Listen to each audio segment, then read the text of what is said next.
Hi everyone, thanks for coming back to another episode of Declan's Autism Journey. We are really excited you're here. Today I wanted to focus on ABA and our experience with it. That is not to say it may or may not be the right fit for you and your child, but I want to share because I know it is still being recommended by developmental pediatricians as it was for us. What that looked like for us, because it is a really big part of Declan's progress, his journey. While we are no longer partnered with an ABA provider, it was really because we chose to socialize Declan. So I'll back up and say, when we got the diagnosis from developmental pediatrics, that is what we really needed in order for insurance to cover the cost of ABA. And once we had that, we could move forward with partnering with a provider.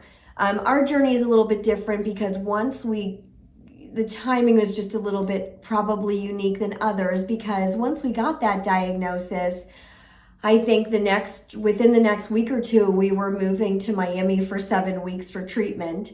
But it gave me time to locate a local provider for when we did return, and get that lined up so that we could immerse Declan in ABA at that point. But nonetheless, knowing that the developmental pediatrician had recommended ABA, I sought out a provider in South Florida because, again, I really wanted to engage Declan's mind while we were there for MERT treatment. MERT treatment is only once a day. Total time is probably about 40 minutes that each session lasted. So really there was a lot of time left in the day. And in order to pay for these outside of the standard care and things that are covered by insurance, they are all really, really expensive. So working is mandatory if we want to be able to do these things for Declan. And so I needed something for him to do all day while I worked as well. So I called a couple places. I finally found one that while the timing, there was not enough time to run it through insurance, so it was a cash pay only. They were happy to take us and happy to help. Once I kind of explained why we were going to be in Miami and what we were doing with Declan. And so we did that. And so for, I think, 5 out of our 7 weeks in South Florida, maybe even 6 out of 7, Dec was immersed in ABA, and he went there from about 9 a.m. to 2 p.m. I think I picked him up every day. And, it was still kind of during COVID, and so people were masking. I really wasn't allowed in the clinic. But it's called an RBT, Registered Behavioral Technician, is the person that typically in the ABA setup works with the child independently, and it really is, in general, a 1-to-1 ratio. So very helpful, especially for where Declan was at the time. And also really helpful for me too, because I felt like he was not going to get lost in 1-to-1 therapy. He wasn't going to be off in the corner playing by himself, not even playing, just doing whatever he did. At least that was my hope. And again, leaps of faith, right? And you're putting your hope and your trust and your child in other people's hands, which is really, really hard to do. But I realized pretty quickly that I had to do that. And the minute my gut told me something wasn't right, then I had to figure that out. But we partnered with this group, the BCBA that I met with, who is the lead provider and kind of oversees the RBTs. We really connected. She had a child on the spectrum. She could feel my angst about starting out on this pathway for him. She could also understand that I was, really there alone with Declan as we kind of uprooted our lives to go for this MERT therapy. And I just felt very supported by her. And I felt like Declan was in the right spot. And I still believe that to this day. And every day I would pick him up at 2 p.m. And the RBT would walk him out and she'd give me a full report. He always came out smiling. He always walked in smiling. It was never a fight for Declan to go in. And because, again, of COVID, I really just dropped him at the door with his RBT and gave him a kiss and said, have a great day. And tried not to panic about what he was doing all day and if he was safe and if he was taken care of.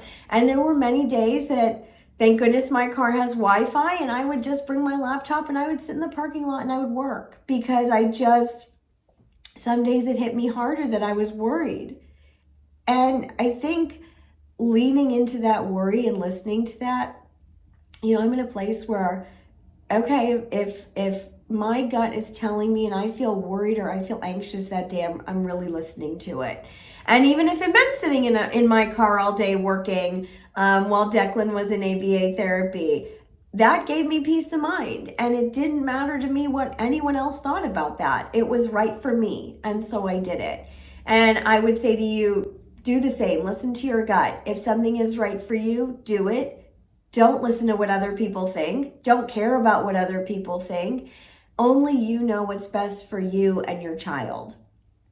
And again, there were other days where I was fine. Again, I was also pretty pregnant at this point, so my emotions were extra high, which was great. But I just took one day at a time. And we've continued to do that on this journey. But I loved that every day the RBT came out and she gave me a full report. It was verbal, but she gave it to me, and that was perfect. It met my needs. She would tell me what he ate, what he worked on, how his demeanor was, if he had any hard moments. We weren't yet potty training, but we were starting the conversation about it, and they were a very good partner as far as just kind of also giving me some tips and tricks. This was our first time being exposed to ABA prior to developmental pediatrics even saying the letters ABA. I didn't even know what it was. So quickly had to learn about that and just dive right in. But this company was a great partner to us. And then, during our time in Miami, I was working hard to set up Declan and immersing him when we came back. Prior to us leaving, he was in the public school, but he only got about 2.5 hours a day. It was very little. And it really wasn't enough. I'm still a working parent and he needed more. And I felt like too that he needed not just more, but more from specially trained individuals, because again, somewhat child on the spectrum is different than a neurotypical child. He just is, especially then you add in the piece that he is nonverbal. I really felt uncomfortable really leaving him with people that weren't specially trained or just weren't exposed to other children like him. That brought me comfort and it brought me peace of mind to know that these ABA companies specialized, if you will, in these kiddos. So found a local company, worked hard through insurance to get them set up. We did that. And they were lovely. They were great. Twice a week, one of the RBTs would come to our home. And again, I could listen because I was home, and, I'm pretty nosy and I like to drive Declan's bus and I have a lot of questions. And I really liked this gal. I just wasn't sure that she was experienced enough for Declan. But nonetheless, we stayed with them for a couple months, and I really, really liked the owner of the organization. I felt very strong. But the issue we had is that, I need communication. I need to know what my child has done all day, where he's thriving and where he's having some challenges, and what do you see in him? I like over communication, especially related to Declan, because he cannot tell me anything. He can't even show me anything about what he did. So I am really reliant on others. And again, we're talking about a 3-year-old child. That is just, again, really, really hard. but something we just had to navigate.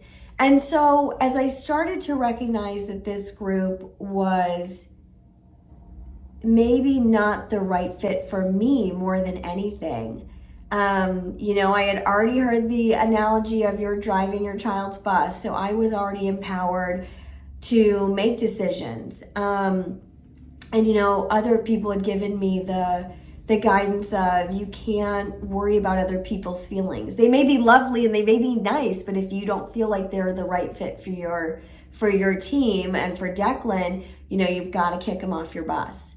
And that's hard for me because when people are kind and they're working hard and they have Declan's best interest at heart, that's hard to make that change.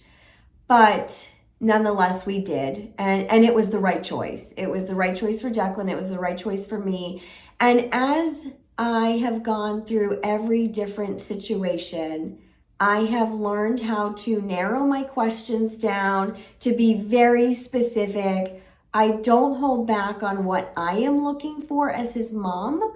I am very clear about my expectations, and then we make the decision mutually if we are the right partner for each other, if you are the right partner for Declan, and if we're the right partner for you. And so as we went into this interview process with our third ABA provider, I was very specific on my needs related to communication. And again, I didn't feel like it was a lot to ask. I just wanted to know what he was doing all day, and where he was thriving and where he was struggling. And this ABA provider was a gift. I mean, the team that was put in place for Declan not only met his needs, but also my needs. And I'm so appreciative to this day for the team that worked and surrounded Declan. And the RBT role is a tricky one. It's a little bit transient, but we always had wonderful people that may have at times been a little more junior than I'd like, but they were loving and they were kind. And I also started to realize that because I was so focused on fixing autism in Declan, I often forgot that he was 3. And still, first and foremost, before anything, he was a little boy. And, I was so driven by the need to fix and to make things better that I forgot sometimes he needed just love and affection. And that was the most important thing. And this team kind of helped me see that. And I realized that the most important thing is that he's treated appropriately. The other stuff will come when it's meant to come. And that is not to say that he wasn't making strides, because this team really was the first, again, especially our BCBA, our lead therapist, to call out how smart he is. And at that moment I was still operating under the guise that he had a really strong cognitive deficiency, and that was really scary. But to hear her say how smart he is was, again, changed the trajectory of where we went with this. And then really when we found Dr. Malillo and he explained to us his belief about the one side of the brain being so strong and Declan's dominant side is his left, it all made sense. And we were like, yes, he is so smart. We just need to figure out how to get this. The analogy I think I use is like there's like this concrete wall around him, and with every therapy session we are chipping away at it, and he is starting to come out and he's starting to show us who he is. But with this ABA team that we were with at the end, really they helped us potty train Declan. They got Declan saying words.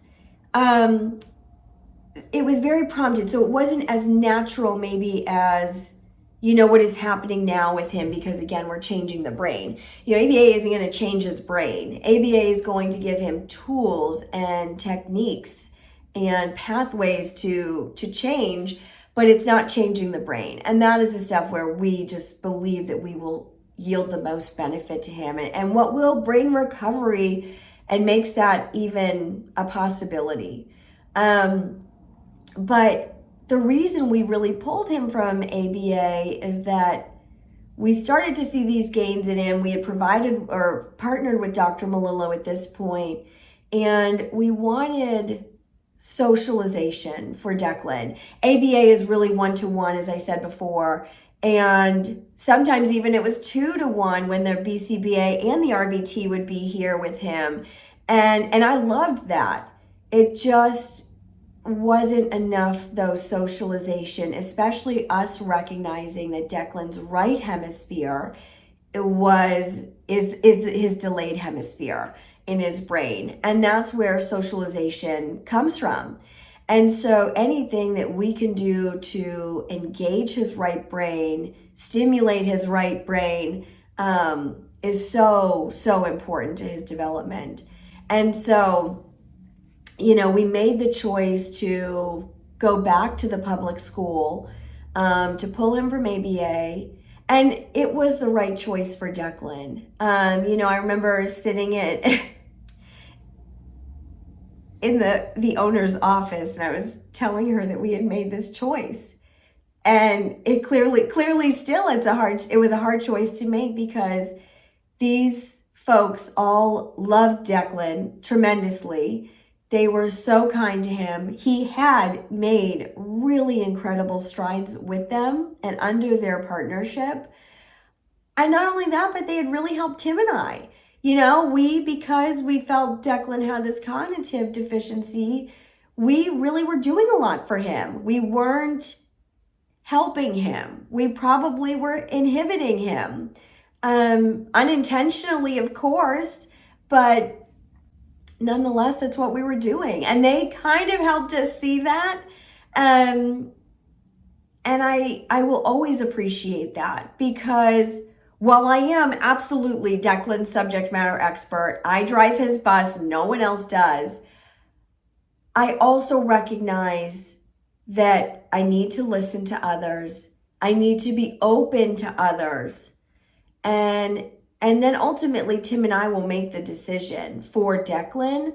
But, it's not easy. But once you find people that you respect their knowledge, you respect them as human beings, and you see them actually interact with your child who has challenges, and they're loving and they're kind, it's very, very impactful. And, these folks are people we won't ever forget. They're a huge part of Declan's journey. And they really did help us along the way. Well, it was time to pivot, and that's what this journey is all about, is pivoting at the right time. It doesn't ever take away from the positive impact that they made on not only Declan's life, but our entire families. So, again, I share all of these things and our specific journey with ABA because, again, you're just trying to figure it out. And there's no book, there's no guide, there's no manual that can really help you. And I really think other moms are my best resource. And especially when I find other moms that are trying everything. And are open, even if you can't try things, but you're open to hearing about them and to learning more. So again, I'll pause here. ABA, I know, as I've talked about before, is controversial in the autism world, but that is truly the experience that we had with it. And, I think, I'm a believer in everything happens for a reason. And I think all three of those ABA providers came into Declan's life at those specific times for a specific reason and purpose. And looking back, I know that they've helped me become who I am as this bus driver of his. And And of course, the benefits and all the foundations that they laid for Declan, which is the most important thing. But pause here. Clearly emotional topic for me, but that's okay. Every topic I think related to this brings out raw emotions, and I'm okay with it. I embrace it, and I just keep the focus on Declan and his challenges and how we can best help him, every single day. But thanks for your time. I hope you enjoyed this episode, and I look forward to keeping this conversation going. Bye, everyone.